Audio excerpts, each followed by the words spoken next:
নমস্কার, কেমন আছো সবাই? মনিস লাইফস্টাইল অ্যান্ড কিচেন থেকে আমি মনি। আমার একটা নতুন ব্লগে সবাইকে স্বাগত। ভিডিওটা কীভাবে এডিট করেছি, কীভাবে ভয়েস দিয়েছি নিজেও জানি না, খুব কষ্ট হচ্ছে। আবার দুদিন ধরে জ্বর, চোখ মুখ দেখো পুরো ফুলে গেছে। আমার আবার এটা হয়, এটা আগেও বলেছিলাম। খুব কষ্ট হচ্ছে। আর এখানে দেখো দু কাপ জল দিয়েছি দুটো বাটিতে, একটা বাটি বরের জন্য, একটা বাটি আমার জন্য। তো বরে এটা আবার পেটের জন্য খায়। হাফ চামচ গোটা ধনে, হাফ চামচ মৌরি আর 1 চামচ গোটা জিরে।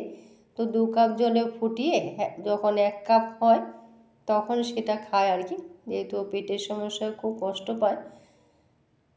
তো যখন মোবাইলে কিছু দেখে না তখনও কিছু না কিছু তারপর আমাকে বলে এটা করে দাও, ওটা খেয়ে যদি কিছুদিন আরাম পাই। এটা কিছুদিন ধরে চলছে, তো এটা খাচ্ছে এখন। সকালবেলা প্রাণায়াম করতে করতে খায়। অনেকবার ভয়েসটা কেটে দিচ্ছি আর কি, যেহেতু কাশি উঠে যাচ্ছে। ভিডিওটা যে কীভাবে এডিট করেছি নিজেও জানি না, এত মাথার যন্ত্রণা, খুব কষ্ট হচ্ছে। ভেবেছিলাম পোস্টের মাধ্যমে বলে দেবো যে শরীরটা ভালো না। আবার এটাও শুনেছি যে পোস্টের মাধ্যমে সবার কাছে পৌঁছায় না। আমরা ওটা ভিডিওর মাধ্যমে বলে দিই, পরে ভিডিও করতে পারি কি পারি না। যাই হোক, এখানে দেখো এটা আমার জন্য বসিয়ে দিচ্ছি। এটা কিন্তু ঠান্ডা যদি লাগে না, এটা খাওয়া খুব ভালো, খেয়েও কিন্তু উপকার পাওয়া যায়। দিনে 2 বারও খাওয়া যায়। 5টা তুলসী পাতা, 7টা লবঙ্গ, তুলসী পাতাগুলোকে ছিঁড়ে দিলাম আর লবঙ্গগুলো ভেঙে দিলাম। সেটাই বসিয়ে দেব। যখন ওটাও 2 কাপ জল দিয়েছি, যখন 1 কাপ হয়ে যাবে তখন ওটা খাবো আর কি। তো সেটাই বসিয়ে দিচ্ছি। হয়তো তোমাদের ভয়েসটা শুনতে খুব খারাপ লাগছে, আমার নিজেরও খুব খারাপ লাগছে। ভেবেছিলাম ভয়েস দেবো না, কিন্তু তাহলে তো বোঝাতেই পারবো না, ওই জন্য ভয়েসের মাধ্যমে বলে দিলাম। শরীর কিন্তু খুবই খারাপ, এত মাথার যন্ত্রণা, মানে বোঝাতে পারছি না। দেখো বরেরটাও হয়ে গেছে, আমারটাও হয়ে গেছে। তো দুজন ওটাও দিয়ে দেবো, আমিও খেয়ে নেব। এটা কিন্তু মানে আমারটা দিনে 2 বারও খাওয়া যায়, ঠান্ডা লাগলে আর কি। ঠান্ডাতে কিন্তু উপকার পাওয়া যায়। এখানে একটু নুন দিয়ে খেতে হয়, তো নুনটা দিয়েছি যে স্কিপ হয়ে গেছে। একটু নুন দিয়ে তারপরে খেতেও কিন্তু ভালোই লাগে, যেহেতু তুলসী ফ্লেভার আছে না, খেতে কিন্তু ভালোই লাগে। তা আমি 2 বেলা করে খাচ্ছি, কিন্তু এত বাড়াবাড়ি হয়ে গেছে না, ডাক্তার ছাড়া হয়তো হবে না। আজকে হয়তো ডাক্তার কাছে যেতেই হবে, কিছু করার নেই। আর এখানে দেখো তেলের মধ্যে কারি পাতা, সর্ষে আর হিং ফোড়ন দিয়েছি। এই রেসিপিটা না আমি চেটেপুটে দিদিভাই চ্যানেল থেকে দেখেছিলাম বেশ কিছুদিন আগে, তখন দেখে না বাড়িতেও করেছিলাম। তো ছেলে এটা না খেয়ে খুব মানে ভালো বলেছে, মানে কথা বলতেও পারছি না। যাই হোক, খুব ভালো, মানে ওর খুব ভালো লেগেছে। তো কালকে রাত্রে কালকে এখানে দেখো গোটা জিরে, গোটা ধনে আর গোটা গোলমরিচ আর বেসন আর বাদামও দিয়েছি। আসলে শরীরটা খুব খারাপ, তো কী উল্টোপাল্টা করেছি নিজেও জানি না। যাই হোক, তোমরা একটু দেখে নিও। এই বাদামও দিয়েছি, এটা গ্রাইন্ডারে পেস্ট করে নেব। এই মশলাটা দিয়ে করতে হয়। আর দিদিভাই এইভাবে করেছিল, খেতে কিন্তু আমিও করেছিলাম, খেতে কিন্তু দারুণ হয়। তো বর সেটাই মানে কালকে সকালবেলায় বলেছিল, কালকে সকালবেলা পোহা করেছিলাম, তো আজকে যেহেতু রুটি করব, তো কালকে সকালবেলায় বলেছিল সেদিন যে আলুর রেসিপিটা করেছিলে বেসন দিয়ে, সেটা একবার করে দিতে পারো আর রুটি দিয়ে খাবো। এটা কিন্তু খুব ভালো হয়েছিল। তা আমি আজকে একটা টমেটো দিয়েছি, ভাবলাম কি যেহেতু বর একটু ঝোল ঝোল পছন্দ করে আর এখানে জল দেওয়া যায় না, তার জন্য টমেটো দিলে একটু মাখো মাখো হবে, তার জন্য একটু টমেটো দিয়েছি। তো এইভাবে করেছি, আর যেটুকুন পেরেছি সেটুকুন তোমাদের সাথে শেয়ার করেছি।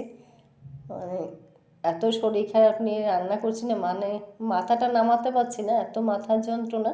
আর নাক দিয়ে অনবরত জল পড়ছে, কিছু করার নেই, করতে তো হবে। পেট তো শুনবে না, পেটের জন্য তো করতেই হবে।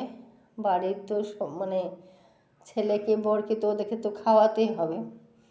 ওদের যতই শরীর খারাপ থাক না কেন, কর্ম তো করতেই হবে, তাই না?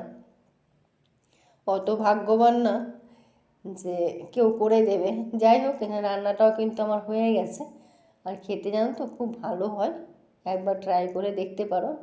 এখানে বাগানে দেখো কাকিমাদের চাল কুমড়া গাছটা আমাদের বাড়িতে চলে এসছে, অনেক কয়টা চাল কুমড়া হয়েছিল, তো সবগুলো পচা, এটা একটু বড় হয়েছিল, কিন্তু এটা বাড়িটা দেখো কত সুন্দর না, তো আমরাও ভেবেছি এটা হয়তো ভালো হবে, তো কাকিমাকে বলেছি কাকিমা এটা কেটে নে, এটা খেয়ে নেন, এটা ভালো হতে পারে।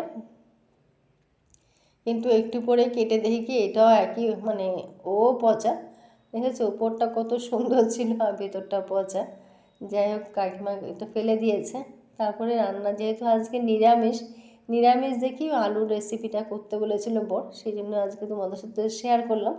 মানে দিদিভাইকেও বলেছি, মানে বললাম দিদিভাই তো আমার ভিডিও দেখে, তাই দিদিভাইকেও বলছি অনেক ধন্যবাদ, এত সুন্দর রেসিপি একটা, সে মানে আমি অনেকের রেসিপি ট্রাই করি, যদিও এটা ভিডিওর মাধ্যমে আনি না, কিন্তু ট্রাই করি, মনে থাকে না আসলে সব ভিডিও শেয়ার করতে। যাই হোক, আর এখানে দেখো যেহেতু নিরামিষ বললাম, আর ছোলার ডালটা করে নিয়েছিলাম, এটি সোমবার দিয়ে দিচ্ছি।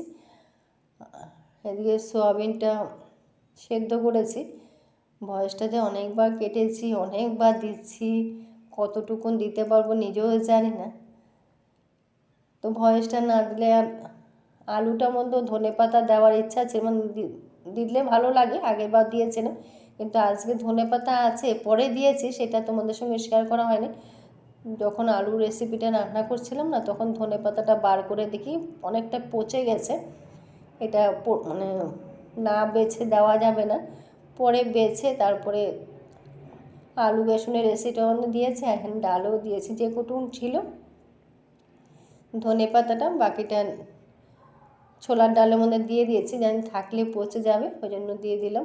একটু ডালটা হয়ে গেছে, এখানে সোয়াবিনটা হয়ে গেছে, তো সোয়াবিনটা করলে আমার রান্না হয়ে যাবে। শরীর খারাপ থাকলে রান্না বান্নাও করতে ইচ্ছা করে না, কিছু কাজই করতে ইচ্ছা করে না, মানে সারাদিন শুয়ে থাকি, কিন্তু যাই হোক শুয়ে থাকলে তো আর হবে না, করতে তো হবেই। আর এখানে দেখলাম সবগুলো ফেলে দিয়েছি, দেখি একটা দেখি চোখে পড়লো, তো সেটাও ফেলে দিলাম। গোটা গরম মশলা আর কি, এটা পোড়নে দিয়েছিলাম, তো তো সেটাও ফেলে দিলাম। আর দিয়ে দেখো সোয়াবিনটা হয়ে গেছে, রান্না বান্না আমার হয়ে গেছে, রান্না মানে করে আমরা খাওয়া দাওয়া শেষ করে নিয়েছি, এটা অফ ক্যামেরায় খাওয়া দাওয়া হয়ে গেছে।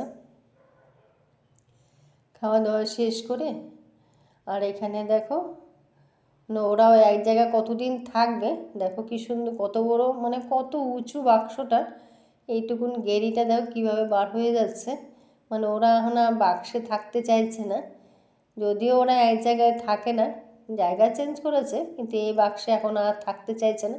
দেখো আমি খালি দেখছি, মানে কত কষ্ট করে ও বেরিয়ে যাচ্ছে, মানে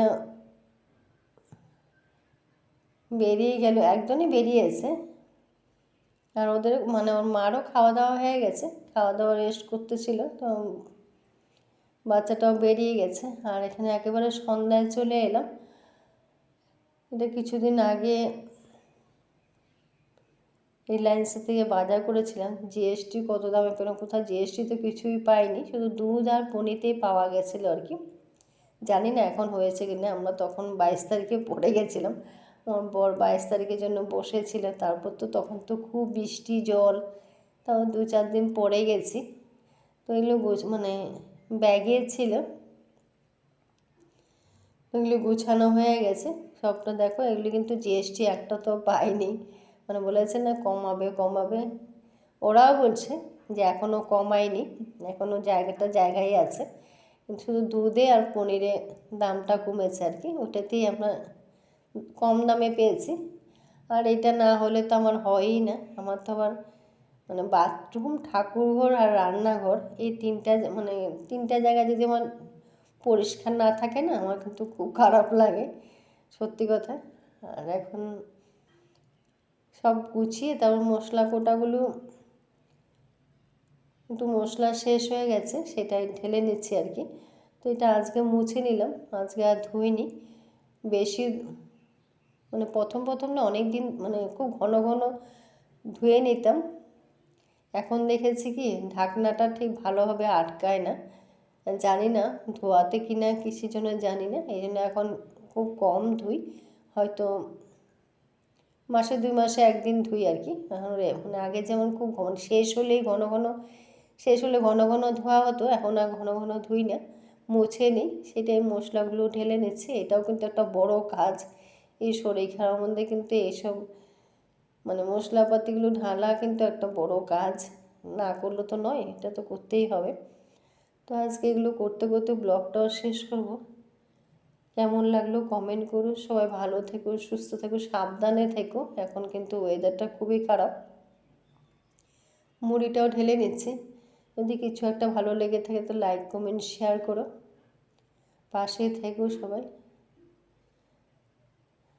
জানি না বাঁচবো কি বাঁচবো না, কিন্তু এত মাথা যন্ত্রণা, কথা বলতেও পারছি না, কিন্তু বলে তো ফেললাম। যাই হোক, অনেক কষ্ট করে বলেছি, কত ঠাকুরকে ডেকেছি যেন ভয়েসটা দিতে পারি। যাই হোক, তো সব গোছানো হয়ে গেছে, আর এগুলো জায়গাটা রেখে দিচ্ছি, এবং এই কাজটাও শেষ। এখানে ব্লগটাও শেষ করলাম।